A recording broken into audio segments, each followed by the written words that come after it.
Hey everybody, welcome to the PC Perspective Podcast. This is episode 264, being recorded on August 14th, 2013. I'm Ryan Schrout. I'm Jeremy Hellstrom. I'm Josh Walrath. And I'm Ari Tattleman. People in the comments were I'm already... feeling a little revealed today. Yeah, well, I was going to say, people in the comments are like, what? Jeremy lives in a place, like a livable place, not just in a box of curtains. That's a green screen behind Jeremy. He just upped his tech. He's going to change it. Next week, it's going to be someplace completely different, tropical island, something like that. So welcome to the show, everybody. This is the podcast of PCPer.com, where we talk about the hardware, sometimes reviews, sometimes news, other times. We've done this 263 previous times. So, chew on that for a little while. If this is your first time listening to the show, you can find all of our episodes, how to subscribe, back episodes, if you want to, watch as far back as we go, which I think is episode 18 or something like that we still have recorded. PCPer.com/podcast is the URL for that. And if you're joining us live at PCPer.com/live on Wednesdays, usually somewhere around 10 p.m. Eastern Time. Sorry for the late start. Again, technical snafus, not caused by anybody else, only by us here in the actual studio. So... yeah, BC Transit is not to blame whatsoever at all. Well, it's probably to blame for the reveal of your abode behind you, but not much else. So let's talk about hardware. We don't have a ton of reviews up this week, but we have a couple of interesting things. I did two little videos we call video perspectives. This first one is of the Corsair Voyager Air, a product, yet another product line that Corsair is getting into, as if they weren't busy enough with their power supplies and SSDs and cases and keyboards and mice and memory, and coolers, and water coolers. What am I missing? Fans. Headsets. LEDs, speakers, maybe. LEDs. They do some things. Pokemon cards. Pokemon cards. Corsair branded Pokemon cards are the best. No, They're that's the most Steam. rare. Ah, all right. So the Corsair Voyager Air is a wireless USB 3.0 hard drive, which sounds odd, but it is wireless and it is USB 3.0. It is not a wireless USB 3.0. We reviewed the Voyager Air 500. It's available in 500 gig and 1 terabyte models, and it's essentially a battery-powered portable hard drive that looks like this. And it has three kind of use cases. One is you use it just kind of as this typical network-attached storage device at your house. You leave it plugged into the wall for power. You leave it plugged into Ethernet. It has a gigabit Ethernet port here on the back. And then it kind of just acts as portable storage. It shows up as a network-attached device. Real easy. You could mount it as a drive letter in OS X or in Windows. No big deal there. Why would you want to axe it, though? Instead of access it? Did I Axe? forgot a soluble? I don't know. Another use case would be to use it as a USB 3.0 like portable hard drive. So you can see also in the back there's that weird shaped USB 3.0 connection, and with it you can transfer data from one machine to another. Use it as a portable USB 3.0 drive that also happens to have a battery, so you don't have to worry about finding a power plug for it or anything like that. It performs pretty well, about 109, not pretty much, actually exactly 119 megabytes per second max read speed and write speed on that, so you have a good idea of what to expect for performance there. And then you say saturation? Yeah. The third use is actually as a wireless portable drive. So it has a Wi-Fi radio receiver. It kind of acts as a router internally. It creates its own wireless SSID, defaults to like Voyager Air. You connect to it with your phone or your tablet or your laptop or whatever it is, and you can access that network resource as you normally would. For Windows and Mac, that just means it shows up as a network device still. Great. For iOS and Android devices, and I think Amazon Kindle devices as well, you have to have an application. So here's an example of the application that you have here. This is an Android. You connect to it. You connect to the SSID just like you would before, and now you have access to whatever files you happen to have had on there. CrazyLady.mp4 is a favorite of ours in the studio. You can play your audio and video in the application. I will admit that the application itself is not that great for media playback. It creates some issues, like here I am listening to music, and then if I want to go back and browse the other music files, it actually stops the playback right away. But when you select an audio file, you actually have the option to play it in an external media player, which would absolve most of those issues. Video playback was great. Pass-through is something that it offers, which was, it's kind of necessary for this type of device, right? So if you have a portable hard drive, it creates a Voyager Air Wi-Fi. You connect to it with your tablet or your laptop. You have access to that hard drive, but you don't necessarily have access to the rest of the internets. So what you do is you go into the configuration of the Voyager Air, go into the settings, you enable pass-through mode, which enables it to connect to an external Wi-Fi connection, and then your data will go through that appropriately, right? So it scales pretty well. Now, what's interesting is actually we had an email come in from Corsair this week saying that, hey, we saw in your video that you said you could not access other network resources on that pass-through Wi-Fi when you were connected to it. And I said, yeah, that's right, we couldn't do it. And they said that it should not be the case, that they've been able to see their network attached, other network devices if you have other hard drives and stuff attached to other PCs and that kind of stuff. But I was not able to see it, and we tested it on my home network and on our work network. So there may be something to do with whatever particular configurations are involved there. 500 gig model is $109 on Amazon, and the 1 terabyte model scales perfectly, almost, actually pretty close, at $210. So you're talking about 21 cents per gig. Obviously not as low as what you would get with a just standard hard drive, but obviously you get a little value there with the portable hard drive market. How heavy is it? Not very. I mean, it's got some weight to it because it has a battery in it, and it has the hard drive, and then it has all the components and that kind of stuff. It's not incredibly light, but I don't think, maybe, I don't know, I'm just guessing now, maybe Ultrabook 2 heavy? pounds. I would say less than that. I'd say 2 pounds, maybe. Something like that would be my guess. If you take the power adapter with you, it's obviously going to add a little bit to it. They actually do ship it with a car charger, this the little USB car charger there, but it actually outputs 10 watts of power as opposed to 2 watts of power, which is... Can you actually get at the drive if it goes bad, or is it totally sealed? It's totally sealed. Ah. It's totally sealed. Now, you can get in it. You can get in anything. But warranty void accessed type of deal, obviously, with all that kind of stuff, which is kind of weird. So, it's an interesting device. A lot of companies make a device like this, which makes me wonder how many people are actually buying them, right? So the idea is, one of the main selling points is you have a 32 gig tablet or 16 gig tablet, but you can't take all of your media with you on the go. So now you have this hard drive you can put all your media on, turn on Wi-Fi, and you have access to all of it. I don't know how many people there are like that need that, but obviously there are some.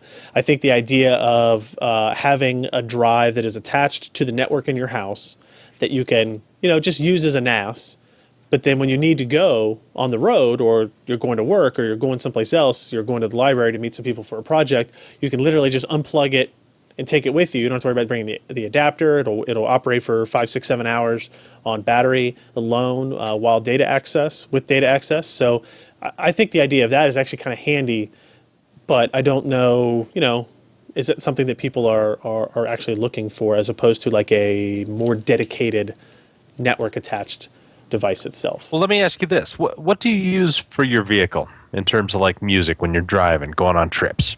See, I use streaming audio, right? So I use something like Spotify, which streams in all your audio, and then you can download your playlists and stuff to it, which I do just in case you're in a place with bad signal. But I have a 32 gig phone, I think, so it is limited in terms of what your capacity is. But I also don't have movies on my phone. I know a lot of people that have movies on their phones, movies on their iPads, movies on their Nexus 7s, and I just have never really done that for whatever reason when I travel, and I travel quite a bit. So, but I see the use case for it, I guess, right? If you're driving on vacation and you've got 2 kids sitting in the back of a van or something, and you can have all the ripped movies of your DVDs kind of stored on one wireless device. They each have their own little tablet. Backed up, yes, yep. Obviously. That it may work well for cord cutters. Also, you hook that thing up to your TV. You got network on it. You could download stuff from iTunes or Vudu or Hulu or whatever. Yeah. Is your favorite service too. So it'll just, on a home network, it just acts as a regular network attached device, right? So if it was connected through Ethernet, and I went into a computer and typed / Voyager Air, it would show up, and I had access to it, right, if you didn't put permissions and restrictions on things. So it's pretty handy, and $110 for 500 gigs is not really that expensive, I don't think. I'd have to look. I haven't looked at the price of a 500 gig hard drive in a long, long time. $53. Okay, so, there you go. So you're talking about a $50 premium or so for the USB 3 attached device, the Ethernet device, the wireless connectivity. So I think that's pretty good. The battery. That is pretty good. That's not. I mean, is it a 3.5-inch drive in there, or is it? Nope. It's a 2.5-inch Really? spindle drive. Yeah. Yeah. Okay. Yep. It's definitely not as heavy as having a full 3.5-inch hard drive in there. And there's nothing really. I guess I don't really have anything sitting next to it for scale. But it's not. You don't have a banana? I don't have a banana Come on, nearby to throw at it. So Well, maybe that's where Put it the next to price Ken. premium comes in, because those laptop drives are rather expensive, even a spindle. sure. Yeah. Yeah, that's true. If you look up the cost of a 500 gig 2.5-inch drive, it's going to be more than $53 would be my guess. So it's pretty cool. We've got a video at youtube.com/PCPer, or you can get it in the full review at PCPer.com and look up the Corsair Voyager Air 500 gig. So another solid entry into a new market from Corsair. Another article that we posted, another video that we posted. Hey, Ryan, are you the only person who does work around here? We'll get into that a little bit later into the show. Hey. Jeremy posts every day. Every day. Every day, almost every day. Except weekends. Except weekends. Then I just crawl into a corner and suck my thumb and cry quietly to myself. But Don't forget the that's whiskey. personal. Don't forget the scotch, though.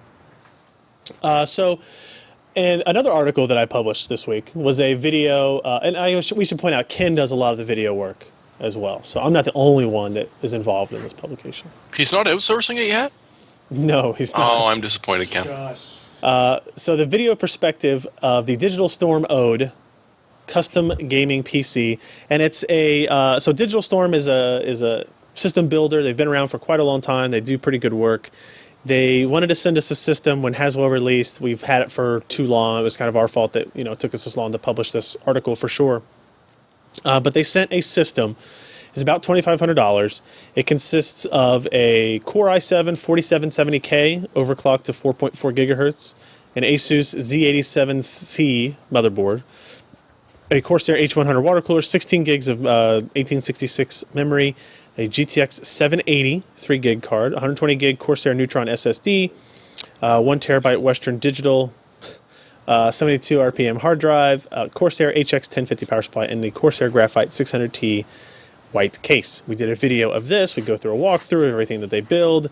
There's pictures of it. It's very pretty. It has a 780 in it, so it's going to be a powerful computer. It's got an overclocked 4770 Haswell part in it, so it's a powerful computer.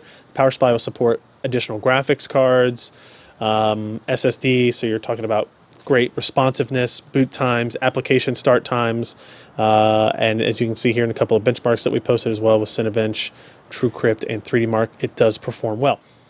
Now, How hot did it get? not very. I mean, so the water cooler is a dual 120, so it keeps things very cool even at 4.4 gigahertz, which is I would call a modest overclock to a Haswell part. Higher than easy, but not up to the 4.5, 4.6, 4.7 kind of really high-end overclocks for those chips. I didn't really have any issues with it, right? So the GTX 780 is based on GK110, so it's kind of like a GTX Titan with one or two more SMX units disabled on it. So the graphics performance is awesome, and it wasn't particularly loud. I think it was maybe a little bit louder than I would have liked, but I think some of that's the H100 cooler and maybe how they tweaked it. But I think the only other complaint I have is I think the motherboard. Let me look at one of these pictures here.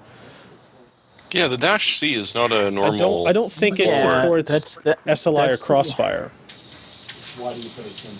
The Dash C is the channel line. Yeah. I think it's the Yeah. high end of the channel line, but it's still a channel line board. I mean, Right. I that was the one thing that surprised me about this build is with all these other high end components in it, they put the Dash C board instead of going with the Deluxe or even the what was that one? The Perfect. What was that? What was the M-Power? I forget what the name of it is, but there was an M-Power. There was a board that they came out that was around $200. That was an M-Power killer, basically. Premium It was maybe? new. No, The Expert. premium- The Expert. Okay. Maybe is that it? Yeah. Oh, new Z77. No, that's MSI. M-Power. We're talking about Asus now. Oh wait, no. That's actually a good point, Maury, because the Z87C, if you look at the back components, not a whole lot going on there, right? So you're limited on the number of USB 3.0 ports. It actually has a VGA connection instead Hey, of something it's like a HDMI pass-through USB 3.0 as well, so it kind of blows. Well, that's the graphite. That's the case. I know. Right. I know. That's Blows. very No, I classy. mean that's not a big deal to me, but Ken seems to think it's a big deal to him. It's just an older case, right? And we have that case. We're actually using it right there. Oh, and you use that case too? So we have a couple of those sitting around. That was the other thing. That was an odd choice with the case too. I mean, I like the case. cutting corners, yeah, okay, but if you're gonna build a badass machine, build it with new shiny components. Yeah, but maybe it's Corsair's fault for not updating like the 650D, the whatever that one is, the They could 600. have used a cube though. They could have What? used the cube. The 540. Yeah, that thing's awesome. I love that case. We have a review on that upcoming as well. And so it all kind of comes down to price, though, right? So this case, or this system rather, when we priced it out last week, was $25.77. And then we went ahead. We go to PC Part Picker, one of our favorite sites that allows us to, build out a system and price it, kind of accordingly. And what we came up with is $21.16.54. And then some rebates and some mail-ins, whatever that didn't really. So it's about $2,100. So you're talking $2,100 versus $2,500, and obviously you can tell that the pricey components here are the 4770K and the GTX 780. Right, you're talking about a $660, $650 video card. That's a significant portion of the entire system. The $183 power supply is a little bit of a question mark because, as we point out, if it doesn't support SLI or Crossfire on the motherboard, there's no point. Like, you're not going to add a second video card, so you don't need 1,000 watts to power a single GPU, single graphics card, unless you go with the 20 hard drives. But I doubt this motherboard has 20 SATA ports on it as well. But taking that out of the picture, the markup percentage, the markup they're charging, let's say it's $400, and that's for assembly, testing, support, and warranty. Their support options from Digital Storm are actually pretty good. They call lifetime customer support. You can always call, email, or go into their forums, regardless of how long it's been since you bought the system. They have a 3-year labor warranty and a 1-year parts warranty. And if the warranty on the parts of each individual part is actually longer than a year, they will try to work with the manufacturer to get that replacement for free. So I'm curious what you guys think about. So we review a lot of these kind of systems, but usually they fall into like these very specialized categories, really small home theater, PC design, slim form factors, cases that you can't buy off the shelf. Every single component on this build you can buy at Micro Center or Newegg or Fry's or whatever. You can buy every single component of this and put it together. And RMA, every single one of them separately, if anything ever goes wrong. You can, yeah, as opposed to having to send your entire system back to Digital Storm. In which case they fix everything up, probably pay for the shipping, and ship it back to you working again. Right. Like, it's maybe not my way of doing things, but I can really see the benefit for people that have absolutely no time or really no energy to try and build a system and maintain it and deal with. We've all had RMA stuff. Right. It's not fun. Correct. Right? So having a warranty is obviously worth a couple $100. Having somebody put it all together for you, again, it adds up. How's the internals We looking? might mention later that there is, a group that will put it together for like half that price. Easy. Right. We'll talk about that soon. Josh, what'd you say? How about the wiring? Cable The wiring hiding, looks great. And I've got a internals. picture of it here on the back. It looks fine. You know, it's one of the. It looks. I mean, it looks great, right? I mean, but the Corsair case, it's really hard to screw it up. You don't. It's not that good by default when you do a Corsair case, right? But it's really hard to like make. If you look at the front of it, down here, it's really clean looking. That look you will get no matter what with the Corsair look. With the Corsair case on the back, you got to do your own looks like a cable rat's nest. Right. So, I mean, it's good. It's good, but we've pointed out a couple of issues with some component selection. The case, some of you guys don't like. The motherboard doesn't make a whole lot of sense, and thus the power supply doesn't make a whole lot of sense. Otherwise, you're paying for the warranty and service. So, do you think it's worth it? I agree with Jeremy. I think a lot of people our age, I say that all inclusively, will go from. You know, it was my birthday 2 weeks ago. We'll leave Ken out, and we'll leave Maury and Josh out. So really, me and well, I don't know how much older Jeremy is than me. He's like 39, isn't he? 38. So let's go with people around 38. my age who are Hey, get off my lawn, you young whippersnapper. who are like, let's say, young adults that are, you know, we have real jobs now, and maybe we're really busy. Wait, you have a real job? I don't, but we as a collective group. Ryan is talking hypothetically right now. Right. And Right. say, Can say you just our, get to the point, really? I mean, all say this our beating around the wives- bush. Our wives nag us, and we don't have really time to build a system. But it's nice to, you still want that kind of gaming rig to just buy it and know that somebody else is going to put it together. The components they're going to pick are going to be pretty good. And if you have a problem, you can call them and yell at somebody, right? So a good friend of mine, Justin, who's a lawyer, works in the other office, he still plays PC games, but doesn't have time to build or keep up with which components are best and all that kind of deal. So he bought a main gear system, right? And so I think a lot of people do that. And I think the fact that so many of these system builders are still around kind of proves that that's the case. Yeah. So, and I would say that this kind of markup is fairly standard. It's not a great deal. It's not a horrible deal. It's not like, you know, Alienware days used to be where they're just totally ripping you off for things. But again, we'll talk about that in a later news story. No, I think you get what you pay for. Yeah, I mean, you get the support. Somebody does all the work for you. They pick out the components. They make sure it all works. Yep. As compared to you slapping everything together and pulling your hair out, wondering why. There's a benefit doesn't boot. there's a benefit to having somebody who sits their only job all day is sit there and test component compatibility and making sure things still work, which is kind of what we do to a certain degree. But you know, a system builder, they've probably built 100 of these computers before the one that you're going to buy, so they have a pretty good idea of what to look for, how to you know, make things work the best and get, you know, in theory, some better performance out of the components as well. So. And someone in the chat room just brought up, you know, back in the late 90s when Alienware was charging $5K for, you know, their systems. But at the same time, they did something unique. They took two cards, and essentially one card did the top of the screen, one card did the second, or the bottom half of the screen. Yep. And this was something that no one else had done. It didn't work necessarily perfectly, but it was something to say, hey, I have this. Nobody else has this. Right. There's no way in hell you could do it on your own. Wasn't that Wicked 3D? Yeah. With their Wicked GL? I'm trying to remember what they When call it. I Alienware keep first wanting to did say it? scanline interleave, but that was Voodoo. Alienware had, I remember this very specifically. We were at an E3 and Alienware was there, and they were showing off what was a custom solution of theirs at the time. And it was janky as all hell, but it was impressive to see because that technology had been gone for so long. But then SLI and Crossfire came out, and Alienware's custom kind of solution was useless at that point. So, Well, didn't Lucid Logics was strong on the scene back at that point too? They were trying to make a name for themselves with their dual video. no crap. Lucid came around way after that. I mean, we're Oh, yeah. talking Alienware in 2002, 2003, because that was like the last E3 I'd gone to until the most recent one. Because they were offering the hybrid where you could slap in an AMD card and an NVIDIA card, and they'd get it to work together somehow. Lucid, Not yeah. well. Initial demos were neat, but it never really panned out. Yeah, now, no. did it?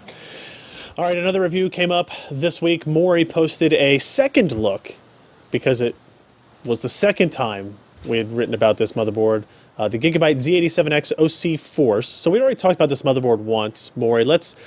what is the well, first of all, tell me what the difference is in the first look versus the second look article, and what people can expect going forward as we kind of revisit some of these Z87 motherboards that we touched on earlier, and then what are the standout new features of the Gigabyte option?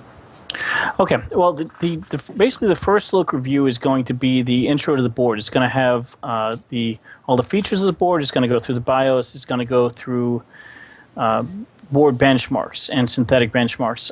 It doesn't include overclocking, doesn't include drive testing, doesn't include audio testing. Most of the boards are going to be put through that rigmarole, and that's going to be it. The second look review, basically, we come back and take a select number of boards and put them through the ringer. We take them apart. If you look through the review, page 2, page 3 on a review, you actually get the coolers taken apart on the board. You actually have also cooler fitting on the board. So we get into the meat of it. Here's the chipset, here's everything else. You have the overclocking testing. You have the detailed drive, LAN, and audio testing as well. Okay. And then based on both reviews, we decide whether or not the board deserves an award. Okay. Gotcha. As far as this review goes and this board goes, I really liked the OC Force. I mean, this is one of the first Z87 boards I actually had time to manually overclock so far. But I was able to get the board booting up at a 175 base clock, which in itself for Z87, isn't an overarching achievement because they have the gear. What is it? I think it's called the gear ratio in it, where basically at certain predefined levels, the board goes back to it goes back to it adjusts the ratios back so everything else stays in line, kind of like Sandy Bridge E does. Right, and it's exactly like Sandy Bridge E. That's where they got it from. The gear for that high of a base clock is 166. So 175 is about 5% over. That's about what you'd expect out of a Z87. I've seen some guys being able to take this board up to 185, 190, but that's very hard, and you have to have very good chips for that because you're not only affecting at that point the CPU and the ability of the CPU to run at that, but that affects also somewhat the memory, and it also affects the ring bus, which is your cache, your onboard cache on the CPU, and that for Haswell, not so much for Sandy Bridge and Ivy Bridge, but for Haswell, cache speed matters quite a bit. I mean, they recommend you actually run the cache about 500 or more megahertz slower when you're overclocking. So you're overclocked to a 4.5, your cache should run no more than 3.9 to 4.1. Okay. Or it starts affecting overclocking. But this board, it was stellar. I saw some of the highest numbers I've seen on drive testing. It's got dual Intel LAN chip, the Intel server LAN chips on it. Okay. It's got 2 ports, which is nice. LAN speeds were good. The drive speeds were good. And the board is just it's a really over-engineered board, and it's a really nice performer. So you apparently liked this motherboard. Yes, it got an editor's choice, and it's actually I actually have one running in my system. That's how much I like this board. Does the I audio just work? picture every piece of hardware arriving at your house going, no disassemble, no disassemble. You do take things Tear apart. everything apart. Yeah. I do. Wait, I got one coming up. Wait till you see what I tear apart next. But I mean, even the going back to the Cooler Master case that was published about a week or two ago, that was taken apart pretty good too. But yeah, it's just, I mean, you really see the true engineering marvels that the true engineering and design marvels they put into these boards. You really have to tear them apart to take a look. The one thing that I thought was kind of weird with this board, but didn't really affect it much, was the fact that the heat pipe is disjointed. It actually is in 2 pieces. So you have a heat pipe for the chipset and the PLX, and then you have another heat pipe for the CPU VRMs, and they're not connected. Okay. The problem with that is that the VRM heat pipe, which doesn't get hot, has an embedded water block in it. So it has actually water cooling. the hottest chips on the board are the combination of the Z87 chipset, which gets kind of hot, but not really, and the PLX chip, which gets extremely hot. Even if you're not using the additional PCI Express X16 slots, the PLX chip puts out quite a bit of heat. But the the embedded fans take care of the heat pretty good. You remember the Enforce 200, the NF 200? That thing got hot too. That was the bridge chip for the Enforce. Yep. What do you think about the $400 price point on this, though, Maury? I think that's fair. I mean this is a flagship board. That's about the same price as the it's the same price as the Maximus 6. It's the same price as the X-Power board that MSI puts out. It's probably the same price as the Gank machine that CS puts out. It doesn't have a cool name like that. OC Force isn't nearly as cool as Gank. What motherboard are you no disassembling next? The motherboard I'm working on next is the Gank machine. Gank! Looking forward to it. Yes. Gonna yank the Gank apart. Okay, so let's see. We got some news items to talk about. First, people who may only be tuning in for this specific moment in time of the live stream, you can win one of 5 EVGA Pro SLI bridges. Right here, we'll show you a picture right now. There we go. Of these Pro SLI bridges. Here's what's interesting about this. NVIDIA has had these kind of really fancy SLI bridges for a while. We've seen them in some of their promo shots. We've seen them when they launched the Titan, I think the 780. And I kept saying, hey, let's get some of those. Let's order some of those in. Let's do some giveaways. Let's promote those. I'm like, we haven't really decided what we're doing with them. And then lo and behold, EVGA comes out with something almost exactly like it. Obviously, it's not NVIDIA branded. It's EVGA branded now. So now what we have are these, what they call Pro SLI bridges. And there's a 2-way SLI, a 2 or 3, or a 4-way SLI. And they look a lot nicer than your standard SLI bridges. They have this brushed metal finish. I'm guessing it's not metal. I don't have them yet. All of ours will be here tomorrow. I'm guessing it's plastic, but it still looks way better than the last one. And then the EVGA in the middle lights up. So if you don't have EVGA video cards, you can still pretend you have EVGA video cards. It does only light up if you have a 760, 770, 780, or Titan card, I think. I think that's right. Maybe they light up, but they don't flash, like you can't control them. I think that's what it is. It's something like that. Check the EVGA site for clarification there. But they usually sell for $30, $29 on the EVGA website, just launched this week. We're going to give away 5 of them to people who watch this specific podcast or listen to this specific podcast. Go to PCPro.com, find this post that says win 1 of 5 EVGA Pro SLI bridges, and you go to the bottom. And you fill out this form with your name, Josh Walrath, and your email, Josh. McJosherstein at. How has our frame rating technology helped you? And this is where you put in how important the frame rating articles have been for you, what if it's useful, if it's not useful, and then you put in the secret code, and only people that have the secret code. So the 15 of you that submitted this form before the podcast was even recorded are wrong, and you can only submit once. So that's very very sad. And the reason I know you're wrong is because I didn't pick the word until literally right now. We're gonna go. And it's Joshy Josh. It's Joshy Josh. Yeah, the secret code is Joshy Josh. We can put a hyphen in it. You can do all caps. You can add exclamation points.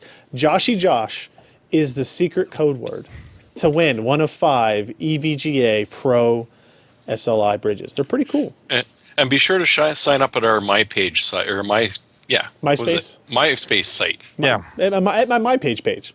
And while you're there on that EVGA thing, you should click this link here that says "Get notified when we go live," and you can click this and you get sent an email whenever we go live.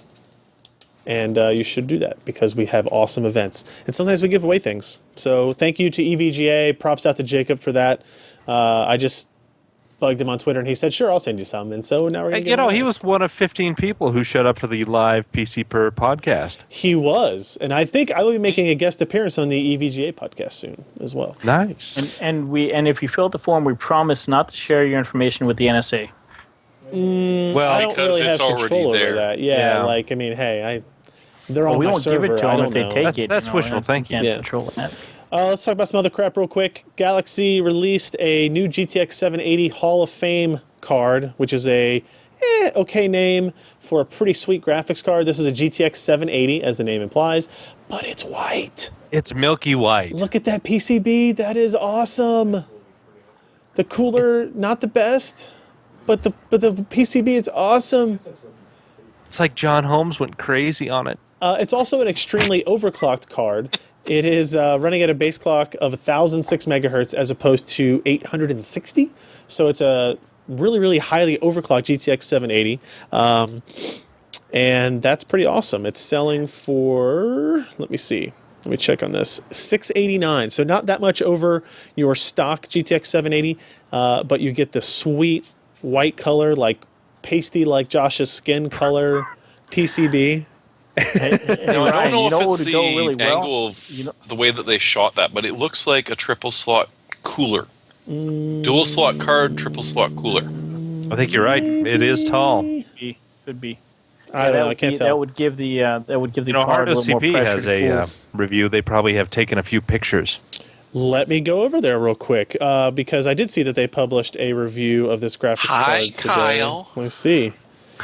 Kyle listens to our show religiously. Josh is his favorite character. They're characters, right? Josh is my favorite character as well. So let's look. Let's see. Here it is. Da-da. Da, da, da. Look how big just two that slot. card is. Just 2 slot. It's standing on the ground. Check out these that ads. thing? No, it's Sticking got to out be of the back bigger of it, because though. What's look, that your thing looks like thing a is mic? off the ground. Nope, you're right. I don't know what the button is. What are these ads for? I don't. What's Ooh. going on over here? Oh, what the? Oh, hey, Josh, it's for you. Oh, I'm not a fan of this review anymore. Well, yeah, take a look at that one. No, yes. That's not a very good one either. Still Yeah, more of these no, ads. it's still it's a good half inch. yeah, no, it's got something sticking out, much like HOF does. What are one click for a Roman orgy? What is going on? I gotta leave this site. My wife's gonna check my history. Oh Lord! See, this is why we did the Indiegogo, because otherwise those would be the ads you'd be Roman seeing on porn PC ads. Perspective. All right. That you wonder why Kyle makes as much money as he does. I'm gonna have to find his advertising agent and take it. Okay. Boobies.com, I think it is. I would. Maury, look that one up for me while you're not doing anything. Thanks. Desktop IVB-E could overclock quite well. Price question mark? I don't know what that means in the title, Scott. So this is a story that came over to us from, looks like VR Zone, talking about the potential overclockability of IVB-E, which as more and more X79 motherboards get released, sounds like it's going to be fairly soon. They're talking about a 1.3 volt setting for this processor is on the upper limit of what you should be using, and 24% boost in TrueCrypt when overclocked. I don't know what am I reading here? There it is. This is the Core i7-4960X, which is that is IVB-E, right? Yeah, here we go. 3.7 gigahertz boost clock. Is that so? Oh, so that's interesting. The clock speeds of the 4960X will be lower than the 3970X, but it's Ivy Bridge. Well, they have to do a 4970X in the future, I guess, right? Sure, maybe. The top 2 Ivy Bridge E SKUs are expected to come in cheaper by $50 to $70 on the Sandy Bridge E launch models. So that's good, I guess. I mean, it's still $1,000 or close enough. But and then the return of the quad core 4820K, being priced just $5 off of its ancestors. So $310 for the 4820K. This will probably find its way into many people's systems, would be my guess. Yeah. 3820K, you don't think that was a popular part? I think it would have been. Just get a Haswell instead? Maybe. It could be. Yeah. So we'll keep an eye on that. We're gonna skip our storage stuff because Alan skipped out on us. Alan sucks. Yeah. He's AWOL. I mean, the 20-year high school reunion. Seriously, who goes 20? to those? Don't you mean 30 or 40? He's younger than I am. Oh. Well, that turned out to be an insult towards you. I'm sorry. Yeah, but he's seen more semen than I have. He has, no doubt. Speaking of which, apparently AMD Kaveri is going to be delayed until 2014, but not really delayed. Jeremy, what does that translate into?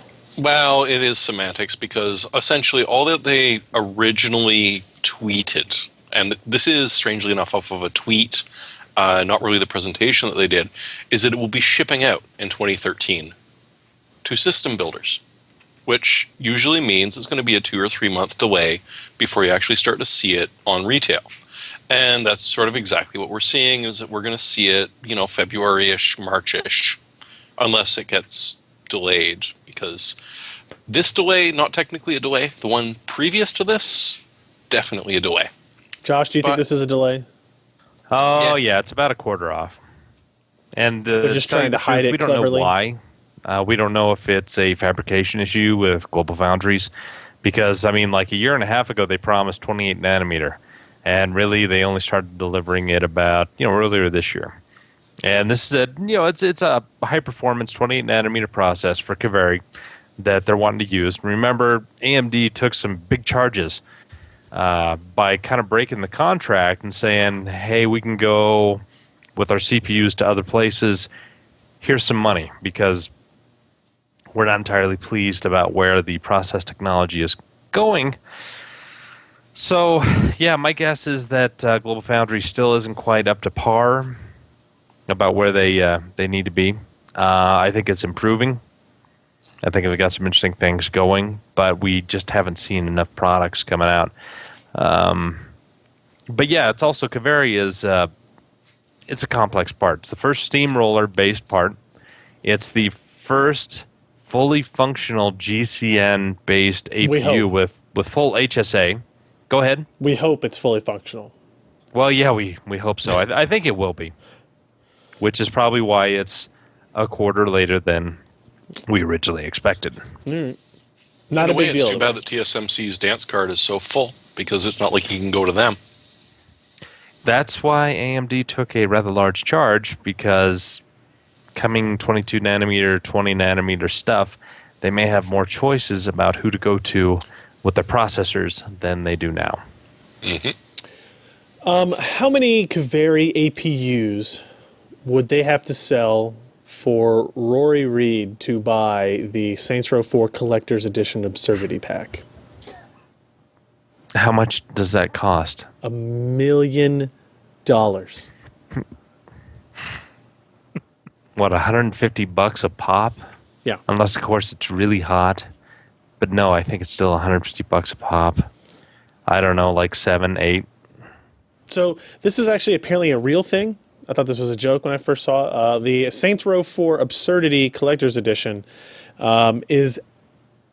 Do you think they're really going to sell this? Do you think somebody would really be allowed to buy it? It's limited to one. It's limited to one, right? They make money on this deal. And it's $1 million, and here's what you get. It's not a PC edition, by the way. This is console only for right now. I think you could probably talk them into it. You could probably talk him into it for $1 million. Saints Row 4 Commander-in-Chief Edition with some DLC. You get a full-size replica of the dubstep gun, a year's membership to Supercar, which I think is a high-end car rental kind of service. You get a capsule wardrobe. Again, I don't know what that means. A personal shopper to help you select said capsule wardrobe. Plastic surgery. You get a Toyota Prius, insurance paid for a year. You get a Lamborghini Gallardo to go with your Prius. Tickets for a Virgin Galactic space flight, a full day of spy training and hostage rescue experience, 7 nights for 2 at the Jefferson Hotel in Washington, D.C., another 7 nights at Top Royal Suite in Dubai. Click the R7 link in the chat. I'm going to click a link in the chat. So this is from Ars Technica. It says, do not buy the $1 million Saints Row 4 bundle. And I was just about to. Because the grand total of the cost is $629,974. And that includes all of these things. The Lamborghini is only $250,000. The auto insurance is $1,800. A supercar membership is $15,000. Hey, wait. Do you know what? Does that 1 year auto insurance of $1,800 include the That's Lamborghini? only for Because the Prius, I'm I think. thinking, Yeah, I think that's only for the Prius. yeah. I think that's only for the Prius. The Prius tows the Lamborghini until you get to where you want, and then you drive the Lamborghini for a little bit. The Virgin Galactic space flight is $250,000. Yeah. And then the game is $59.99. But I think Silvio Berlusconi has already bought it, so. Fun guy. If you have $1 million to buy a video scale. game with, you probably don't care Ken about got the it. $350,000 or $370,000 offset of what is actually value. You just want your name out there to say, I was the idiot that bought the Saints Row 4 Collector's Edition, which, hey, more power to you, I guess. Everybody can be dumb. Another gaming news, Grand Theft Auto 5 is coming to the PC, according to NVIDIA, but then they don't know anything about it, according to NVIDIA, the next day. Did anybody read this story? So apparently during their investors call, they said one of the games we're really excited about is Grand Theft Auto 5. And then the next day, they sent out a note correcting it, saying, please note, during our Thursday earnings call, our investor relations team provided a list of important games that gamers are looking forward to on the PC this fall and included Grand Theft Auto 5 on that list. The statement was made with the intent of expressing enthusiasm for the games industry in general and was not intended to represent specific knowledge possessed by NVIDIA. NVIDIA does not have information on any possible PC version release of Grand Theft Auto or its availability. We deeply regret the error. Is this the That's a Sergeant lot of letters to Schultz say, oops. edition? Say again, Josh. Is this the Sergeant Schultz edition? I know nothing. Nothing. We know nothing. Talk about foot and mouth disease, I guess, huh? So what do you think? Will Grand Theft Auto 5 be out this year on the PC? Ken's shaking his head no. There's usually like an 8-month, It's like 7 months for Grand Theft. 7 months for Grand It was Theft Auto a 4, and it was a bad port. So Grand Theft Auto 5, the PC. But boy, they this got some fall. great mods looking for it. When's E3? Well, 4. Not till June. Okay. So that's Yeah. a long while away. Yeah, it'll be out before then. So yeah, it already won Best of E3 2 years ago. No, no, one. So They didn't announce it till this year. Oh, come on.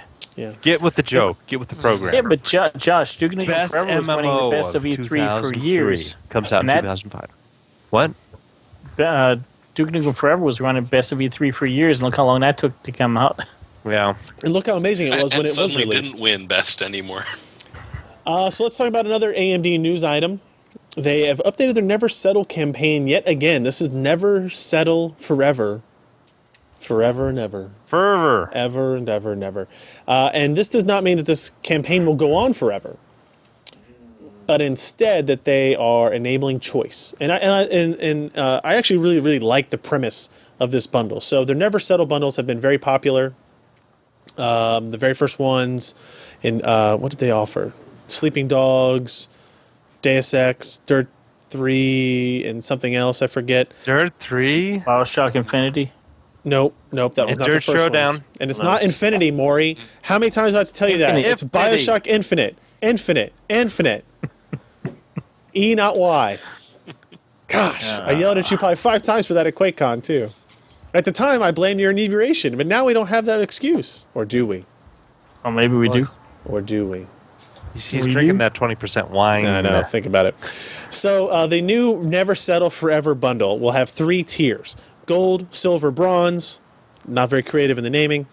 Gold, you redeem the offer, you can choose 3 free games. Silver is 2 free games. Bronze is 1 free game. And then the games that are available for selection differ based on because we'll talk about why. So the gold, so here's, you can see it laid out in the video version for the bronze reward, you can choose Sleeping Dogs, Far Cry 3, Far Cry 3 Blood Dragon, Deus Ex, Dirt 3, and Dirt Showdown. The silver bundle offers, or adds into the offer, Devil May Cry or Hitman Absolution, and then gold adds into that Tomb Raider. So, in the gold reward level, you choose 3 games. They can be Tomb Raider and Sleeping Dogs and Far Cry 3. In silver, it can be 2 and obviously down the road. Now, there are some catches and caveats to this.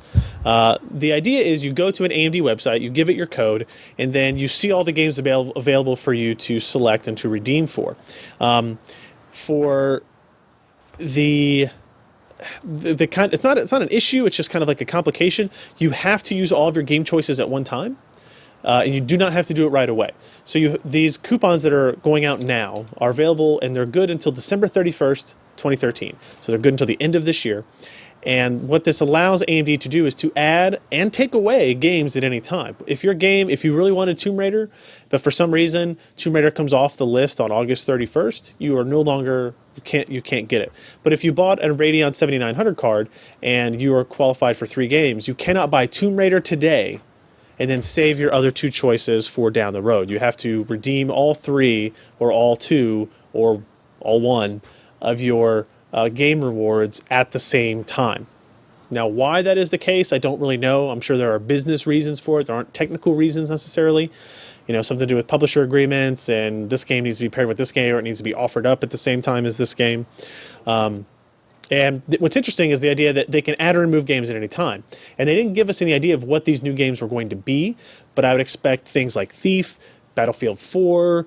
Not GTA 5. Not GTA 5 would be a good guess. Maybe Watch Dogs. I don't know, any games that you have seen associated with the Gaming Evolved program, you should maybe guess that they might be available at some point when they're released in this game bundle. But if they're not, on December 31st, there's going to be a lot of people that have to buy or have to redeem all of their game coupons at the very last minute if the games they actually want aren't available. So there are no promises on what other games may or may not be added to the program between now and the end of the year. So with this being said, I'll also point out the Radeon 7990 with its new driver and with the lower price that we talked about last week still gets the 8 free games bundle until that card is kind of EOL. So that's still a pretty good deal.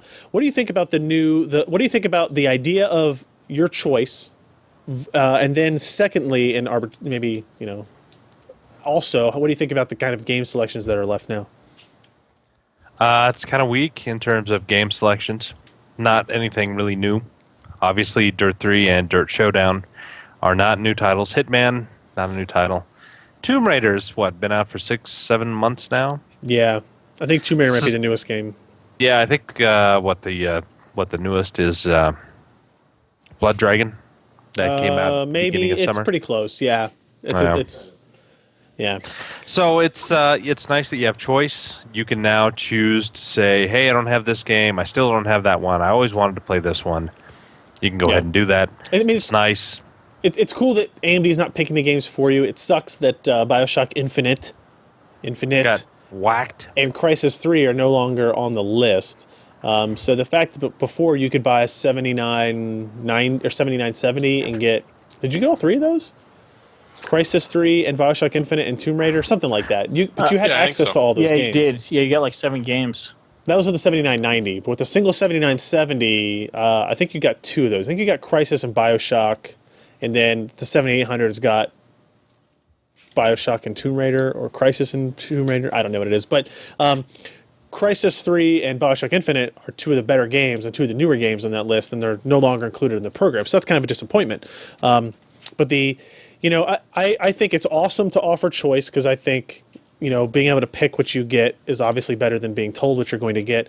But I think they need to, if they really want to make this as impactful as the previous ones, then, they need to add some better games. And they know that. They've said... Yeah, but what new games are out recently that you know of? I mean, really good ones. AAA titles. I can't think of one right now. Splinter Cell's coming out, but I think that might be an NVIDIA game. Yep. Call a Dog 4? 5? It's not out yet. Call a Dog 4. Call of Duty Dog Edition, I think, is what it is. Yeah, that's what it is. Yeah, that's stupid. Saints Row is probably an AMD title. Space Hulk. Saints Row might be. Yeah, I don't really know. So AMD did. They would only allude to that, quote, new retail games will be added on several occasions before the end of the year. So, you toss Space Hulk and Rome 2 on there? I'd be I interested. think Rome 2 is an Intel title. It'll probably come free with the Intel's processor. getting in the game. Who would have thought? It'll be interesting. The only other thing I have some concern about is, they said, what's people on this phone call that we were getting briefed on, somebody said, what's the value of the bronze versus the silver versus the gold? And they said, well, we value the bronze edition at $50, silver edition at $110, and the gold at $160. And that's not really, so here's the prices as of publication when this launched of all the games available in the gold edition and what they sell for. So they're still charging $20 for Human Revolution? Yeah. So only Tomb Raider and Devil May Cry are actually $50. After that, you go down to Far Cry 3 is $40. Dirt Showdown is $30. Far Cry Blood Dragon has always been $15. But Ryan, those are also retail prices. On a Steam sale. Sure. That's what I'm saying. Those are very unrealistic prices. No, you can get most of those games for about half. These are not unrealistic because I put them in my cart that day, right? These are the exact prices, and Steam sales don't happen that often. So I'm giving AMD the benefit of the doubt here, saying, okay, I'm going to the store on the day that your kind of promotion is launching, and let's go see what these are worth. So these are retail prices, and that's what they would use in their promotions, and that kind of makes sense. But they're obviously, they wish these prices were a little bit higher to get the value of the things that they're adding up there. So like if you own a lot of these games, and so you buy a 7970, and your choices are, well, I never played Blood Dragon, that's $15. I never played Hitman, now we're up to $40. I don't know, Dirt 3, I saw Josh play that once, so now you're up to $65. You're up to $65 worth of games. And it's not that great. But it's free is still awesome. And like I said, I fully expect. They didn't say Battlefield 4. They can't say Battlefield 4, but I'd be super shocked if Battlefield 4 didn't end up on this list. At the high end, yeah. Yeah. Oh, yeah. For the gold award, yeah. I wouldn't expect it to show up. If you buy a 7770, but if you buy a 7970, I would expect it to be on there. So Never Settle Forever. Assuming a 7970 is available October 29th. Yeah, I don't know. Yeah, I may never know.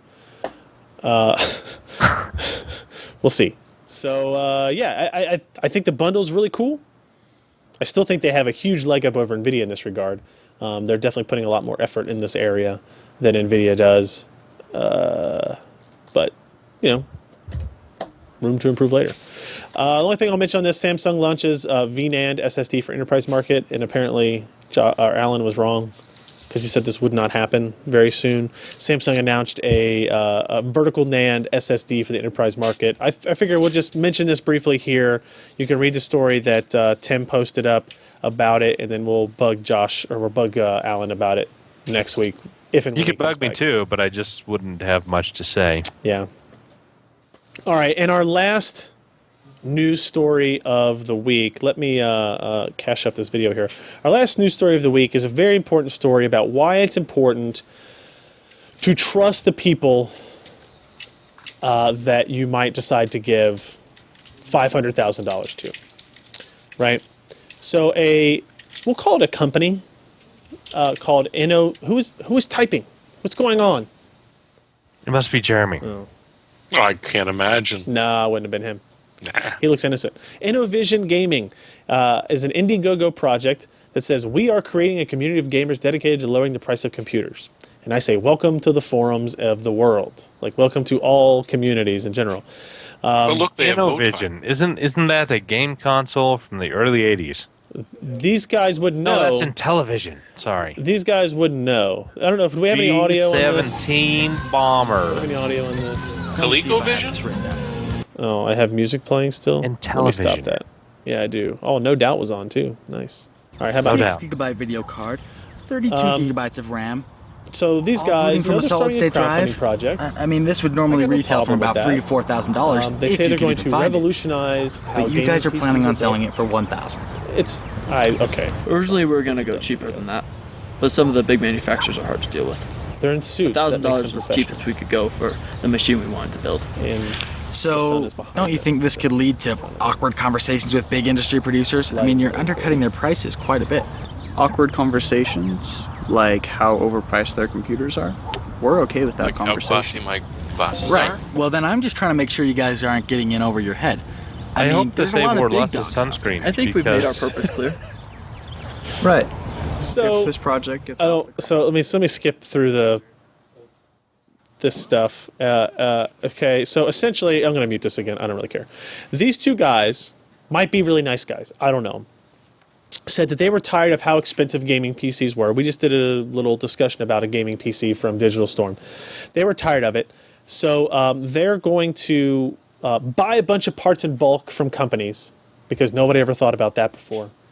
And then they're going to drastically lower the price of gaming PCs for the world.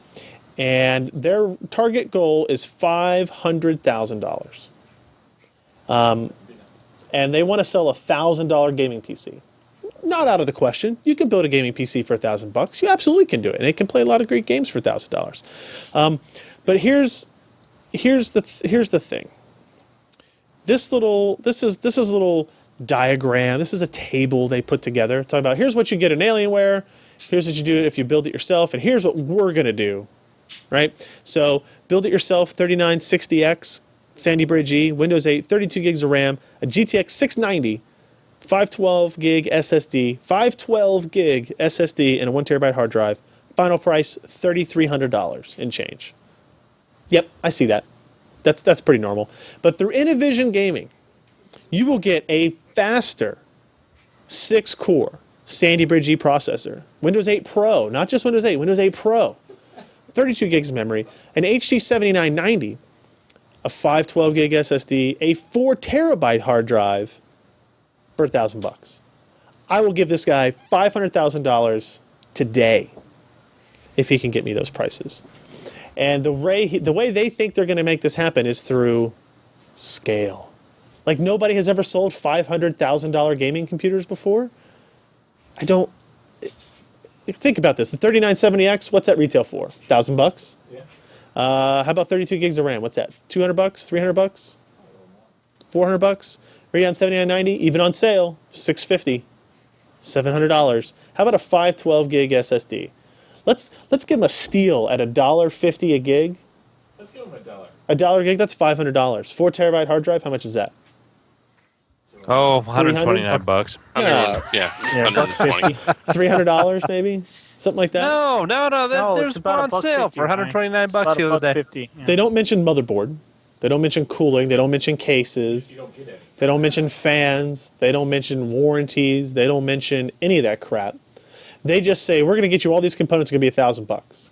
Now, maybe what's their October 2013 is their estimated delivery date. No, wait, hold on. Let's go down here.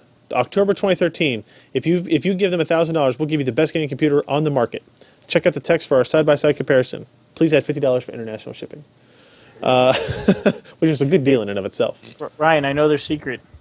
This is going to be the e-machines of the gaming PC, or actually what it's going to be is they're going to have ads that you can't get rid of. It's going to be that internet appliance thing where you could get the computer for free, but you had to have the scrolling ads and crap. I mean, even in presentation of itself, there are two. Let's see. Whoa, easy guys. Easy. That wasn't me. If we count this as a paragraph, let's do 1, 2, 3. We'll count this as paragraph 4, even though that's one sentence. They have 4 paragraphs in a table, and they're trying to raise $500,000.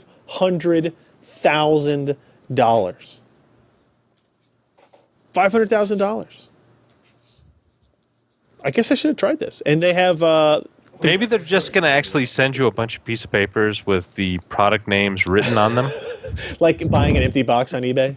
Yeah. Yeah. The good news it's is... full of ice cubes. You know, One's their original. Here's the thing: is I'm not trying to attack these people because they're only one of two things. They're not very bright and deluded, or they're con artists and they're just trying to steal people's money, of which they have $4,731 already from 17 funders. And you'll notice that it says there are 25 comments here, but they've all been deleted or something. Oh wait, no. Well, I mean, come on. The $250 $79.90 is a good deal, assuming they deliver. For $250, we will send you the best AMD graphics card in the market with 6 gig of DDR5. You won't need to be upgrading for a while. Look at the other purchase. What is wrong with you? $100 because sometimes you just need 2 16 gig sticks of RAM. These are expensive sticks, man. $50 you get two 64 gig micro SD cards and two 256 gig USB flash drives. Yeah, for $50. What? Yeah. I mean, I have to admit, the leaderboard prices have been creeping up on me just because lately prices have been creeping up on hardware. But still, $3,300 is the dream system. And yeah, I skip on the case because I don't want to get in arguments about what kind of case you like because it's a personal decision. The high-end system, which is going to be more than good enough, is $1,600. This is so even their starting point of you have to pay this many thousands of dollars is missing a leg. So they're running a what do we call it? A fixed funding campaign on this. Is that what this is? God. So they're not going to get any of the money unless they raise all $500,000. And with half their time left, or so, that they're obviously not going to make it. I wonder. I would like to maybe interview these people. We should see if they want to come on the show. Be like, okay, look, I'm going to give you benefit of the doubt here. What the hell? That's just me. What were you thinking? Like what? Because they claim in the video. I know they claim in the video that they were working with these manufacturers and they were able to get great deals. And I was like, I know a lot of people. They know a guy who's interning at NVIDIA. I know a lot of people. Well, didn't do them any good because they got 7990s. Yeah. Maybe this is like, if you wanted to be like real cynical, they'd be like, well, they're Sandy Bridge E, so maybe Intel's going to slough off the Sandy Bridge E parts now that IVB-E is going to come out. Oh, the 7990 is getting close to EOL, so AMD's going to want to shove those off to the side either. Even if you somehow come up with that, I mean, $250. You're never going to find a 7990 for $250 in 2014. That's my claim. I'm going to say that right now. Throughout 2014, at a retail price, I don't think you'll ever be able to. You'll never find a 7990 for that price. It's like dual GPU cards. Maybe on eBay, yeah. 6990s are probably still more than $250. Oh, hell yeah. So Probably a 4870 Ti 2 is more than 200. I want to live in the world that they live in. Whatever drugs they're on, Josh has already been on. No, I haven't. I'm pretty clean, though I do drink a few beers. All right. So that's enough of that. I would just say for that, I probably wouldn't give them any money. Just if you want to, that's your own thing. Hey, if you spend $1,000 and you get that computer and they send it to you, you send it to me. I'll pay you $2,000 for it, and then we'll do an article on it. Ryan, the last time you did that on eBay with that card that didn't exist, you got ripped off. I did. Thermite, though. But I did use Thermite. It's true. It's true. All right, hardware, software picks of the week before we get the hell out of here. Mine is this little guy. I bought one of these. They're not new. Obviously, they've been around for a while. I don't know how old the Hero 3 is, Ken. But Do you strap it to your head often? I will, actually. I'm gonna start wearing it like this so everybody can see. I'm gonna do a time lapse where one shot every 3 seconds, so you know what the life I'm sure of a hardware your wife reviewer will be is. highly impressed. Live stream my life, one time frame at one every 3 seconds at a time. So this is the GoPro. This is the Hero 3 Black Edition, and that actually is an important distinction. It's the more expensive model, but this actually will do 4K video recording at 12 or 15 frames per second.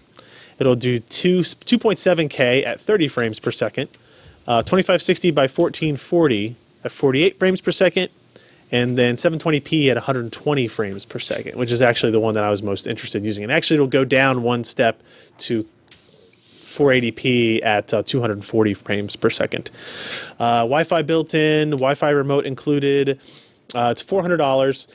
It's very cool. Obviously, it comes in a waterproof case. GoPros are meant to be used by snowboarders and skateboarders, of which I am neither. However, it will come out of that case, and once you do it, it's a tiny little camera. There's no screen on the back. Insane. There's no screen on the back, which is a little bit of a pain. Like if you're trying to record screen footage, for example. Yeah, but if it's strapped to your head, how are you going to know? There you go. Where's the gaff tape? Ken says we're just gonna do that. But if you have if you buy the wireless, you buy this edition that has Wi-Fi included, you can use your phone or a tablet and use the GoPro app, and it'll give you the preview. How about that Corsair 500 gig drive? What about it? Wouldn't it be just like key to have that width? No, it's obviously not. It can't. It wouldn't be able to take photos, or it wouldn't be able to take video straight to it. I think the bandwidth would be a limitation there. But it's a little bit of a pain in the butt to navigate because there are two buttons. There's this button, and there is this button. So going through the menus is a lot of press, press, press, press, press, press, press, press, press, press, cycle, cycle, cycle, cycle, cycle. So, but that's because it's meant to be underwater, waterproof. Used by people with large gloves. Yeah, gloves on, all that kind of deal. In terms of connectivity, it only has a micro SD slot. It has micro HDMI, and then it has a kind of the dumb old USB, mini USB or micro USB. It's the one that the BlackBerries used to use. What do you call it? What's that? Is that micro or mini? I think it's mini. Mini. Yeah, USB. it was mini. So, transferring a 4K video off of there is not that great. Oh, I'm recording. Hey, what's up? Oops. Look, guys. He's recording a recording of a recording of a recording. You're being recorded at 720p, 120 frames per second. Ooh. How about if I Fish walk Island. really slowly against the wind? You'll screw it up then. Oh, Screw it then. And it makes a lot of loud beeps, too, because it's inside this case, and you're supposed to be wearing gloves and stuff. So $400, kind of expensive. Helmets. Let's say helmets, not gloves. $400 is pretty expensive, but the fact that you can do 4K even at 15 frames per second is pretty cool on this, or 2.7K at 30 frames per second. You don't think that's cool? I think that's cool. What could you use 15 frames? What can you use 15 frames per second 4K for? Video that's not as smooth as 24 frames per second. You're talking about 9 frames per Frame second. capturing difference. rage? I don't know. I think it's cool. I think it's cool, and I think you're wrong. So let's and I move think on. it's amazing we have that technology for $400 Yeah. in that small of a package. Yep. Plus, it'll take 12 megapixel photos, 30 frame per second burst mode for photos.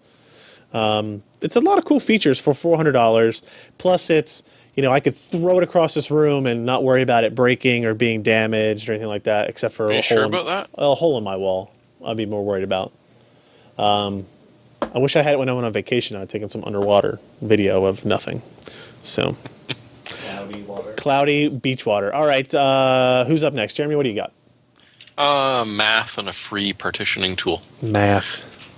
Yeah, because, if you can't divide by 4K, your SSD is not properly aligned. All right. The old 512-byte LBL alignment is only good for hard drives nowadays. Okay. If you're going HDD. If you're going SSD, you want a 4K alignment. A lot of people don't bother to even figure out what it is. So there was an article posted up that actually gave you a very quick and easy DOS command that will tell you whether or not you're aligned, and linked to a wonderful thing called the MiniTool Partition Wizard Home Edition, which is a free partitioning tool which will not only realign your SSD, but also offers partitioning, expansion, contraction, all the things that we sort of got used to, back 4 or 5 years ago when we had free partitioning tools that sort of evaporated. And so you look around, and if you buy a new SSD, you get a Chronos True Image or Western Digital's offering, but unless you have that exact drive, it's not going to do a damn thing for you. You can boot into Linux and play around, but a lot of people don't want to do this. So it was nice to find that, hey, MiniTool Partition Wizard is free, it's easy to use, and most of all, it will actually align an SSD for you to proper 4K partitioning or 4K segments if you didn't bother to do it in the first place. So, hey, I highly recommend it. It will, as always, if you are going to be low-level formatting your SSD, might destroy everything on it. Realize this before you just push the button and say, hey, everything's great. Break it back all. stuff up, or do it before you install Windows. And, most modern operating systems, you don't have to worry about it. A fresh install is going to be properly aligned. On the other hand, if you're just cloning, or if you've just been so lazy that you haven't bothered to find out, this is a very quick and easy way to find out if you are if you are aligned properly, and if you need to align, a quick and easy way to do it. Cool. So, hey, go for it. There you go. Josh, you're up next. Me. You. What am I talking about? I don't know. You put it in the show notes. How about I a Corsair? put it in there, if you know what I mean. So anyway, this past weekend, I actually had a little extra time on my hands, swapped out a CPU, and I put in a closed loop water cooler They're all the rage. that I had laying around. And it actually works well. I've got an FX 8350 running in there, and currently it's at 21C. It's got the Antec one, but this one's pretty much the same, and it's a better price than the Antec. Cooler. So yeah, the cooler 620. I'm just looking at this egg rating. Egg yolk, 150, averaging out at 5 eggs. 110 5-egg ratings is pretty awesome. Yeah, so Considering it's how many times people inexpensive. go here just to complain, that's pretty good. It works well, and I'm looking at the mounting brackets of this part, and it's easier than what I had with the Antec. Cooler. Cooler. Nice. All right. Who's next? Oh, Alan. Me. I leaked it. Go ahead. Okay, well, my daughter needed a laptop. She's in her second year of high school, and she's like, Dad, my mom's computer doesn't cut it. I need my own computer. Sure. So this weekend, you guys are all gonna laugh at me, but I still get the paper for the weekends. I like to go through the ads. No, I still do that Office too, Mac, all places was running a deal on a laptop, and I've been looking for a laptop for a couple months now. They were running a deal on a Dell 15-inch with a touch screen. i3, i3 is not that great, but for a laptop for office stuff, it's fine. For $399, which for a 15-inch with a touch screen for $400 with an Intel chip is awesome. Because most of the time when you get that around that price point, you're looking at an AMD chip, and it's one of the Josh, help me out here. It's a low powered. It's the low E350 or whatever. Yeah, and they're not really great for. Well, I mean, if I'm going to spec out a computer for my daughter, it's going to be decent. Is she going into architecture or something, or is what? Is she going into architecture or something that's actually going to use a CPU? No, but come on, Jeremy. I mean, I'm an enthusiast. Okay, you just want to get her something good. Yeah, but I mean, I didn't want to spend a lot of money, or I didn't want to spend a lot of money on it. Now, right now, if you're looking for a laptop right now for either an Ultrabook or for the 15-inch size or even 17-inch size, depending on what you want, right now is a great time to buy them because they are fire sailing the. It's not a great time to buy right now. It is if you're not looking to get a Haswell. If you're not looking to get a Haswell, most of the retailers are fire sailing the third generation, the Ivy Bridge based laptops because they want to make room for the Haswells. So it's a good time if you want the older generation and you don't want the latest and greatest. That's kind of why I hopped on that. If you're looking for Haswell, then yes, you're going to be paying top dollar for them. But if you don't mind, and for the laptops, there's some power stuff in the Haswell that's great, but the performance-wise, 5-10%. And if you're looking at a Celeron level, it's going to be even less between the Ivy Bridge and the Haswell. So, but sold out online, but yep, it's always good to find interesting deals like that. $400, tough to go wrong. All right, anybody else? Did I forget somebody? No? Is that everybody? Cough, Logic buy good deals. I'm sorry, what? Huh? Cough, Logic buy good deals. Okay. All right. I guess that's it. So if you didn't pay attention, you scrolled right to the end because you thought that's where the secret code word would be for the EVGA. You lose. Go back in the middle of the show and find it. If you look really cleverly, though, the timestamps will help you. Thanks, everybody who hung out with us live when we did the stream. pcper.com/live is the URL where you see all of our nifty events occur. You can see a schedule of those events right here on the right-hand side of the website. And you can click this thing to get notified when we go live. And you can click on this little antenna, and it'll take you to, oh no, a video inside a video inside a video. Oh, we could watch this forever. But I won't. But there's no hot girls like on Kyle's site. I will fix it later. Josh, we need those pics that you provided at QuakeCon again. Okay. PCPer.com/podcast is the URL to go to share the podcast with your friends. download MP3 links are there, RSS links are there, and then youtube.com/PCPers where you can see all of our videos as well as our weekly video recording of this podcast to boot. So that's it. We'll be back next week. What's next week? Anything special? We'll have some articles ready. Josh has a graphics card roundup we'll talk about then, right? Yep. Unless I fall off the face of the earth for the next 7 days. Please don't. I'll try not to. Maury will have a water block review to talk about. Alan will no doubt have reviews to talk about. Putting it right here on blast. Right here. Alan. You're probably not watching. And then I'll have some things probably to talk about as well. How about a Corsair Air 540 case? That's a pretty sweet case. We'll talk about that next week too. So that's it from us at PC Perspective. Thank you guys for watching and or listening. I'm Ryan Schrout. I'm Jeremy Hellstrom. I'm Josh Walrath. And I'm Maury Titleman. Bye.